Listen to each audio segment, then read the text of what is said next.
Hi, I'm JJ Virgin, nutrition and fitness expert of jjvirgin.com, and today I'm going to show you how to make perfect grilled vegetables, one of my most favorite foods. First thing you need to do, of course, is figure out which vegetables you want to grill. A couple of my favorites, I love Brussels sprouts, and I will tell you, if you're not a Brussels sprouts fan, give this one a shot.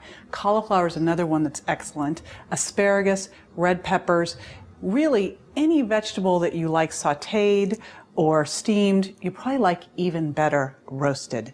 So I'm going to start with Brussels sprouts. And one thing I want to show you with the Brussels sprout, a little mini cabbage, is that when you do this, you really want to chop them into quarters. Because when you chop them into quarters and roast them, they get crispy. And it's almost like having Brussels sprout chips. So again, be very open-minded when you go to the produce stand. This is a great thing to do. Go to the farmer's market and try a bunch of different vegetables. One of the things I love to have people do is try a new veggie each week, okay? So an easy way to do that is to roast them. I also love to throw a couple artichoke hearts into the mix.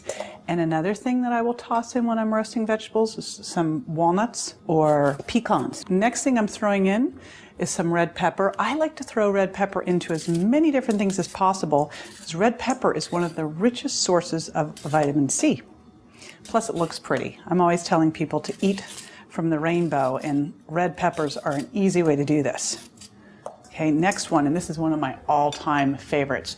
I've talked before about mashing cauliflower as an easy way to replace mashed potatoes. You won't even miss the potato, I promise, but roasting them is even better. It's actually one of my favorite Thanksgiving and holiday recipes if it's that time of year for you. So next thing I'm going to do is a little bit of zucchini squash. I love zucchini, I love crookneck, yellow squash, any of those will work fine. And you notice all of these things are getting cut into little chunks, okay? And they're all about the same size, so everything's going to cook about the same.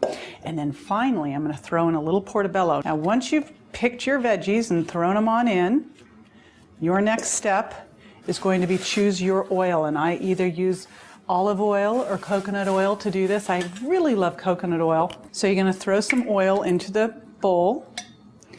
Don't be stingy with this. And a little bit of sea salt. You can throw in other things too, some crushed red pepper if you want a little zing. Capers are another great thing to throw on in here. So, get creative.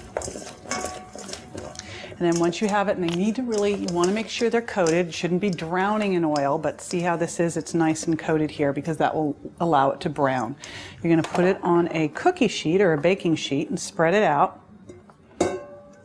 And I want to tell you that, look at the beautiful colors here, but this would be I think this would be like a single serving for me. This is about 2 servings of vegetables, but I know that my family can eat about 10 times this amount. So again, make twice as much because what you think will be extra will probably be gobbled up. So once you've done this and you've spread it out, you put it into a preheated oven at 400. Give it about 20-30 minutes, check on it, and you're going to toss them and then watch them for about another 20 and keep watching them.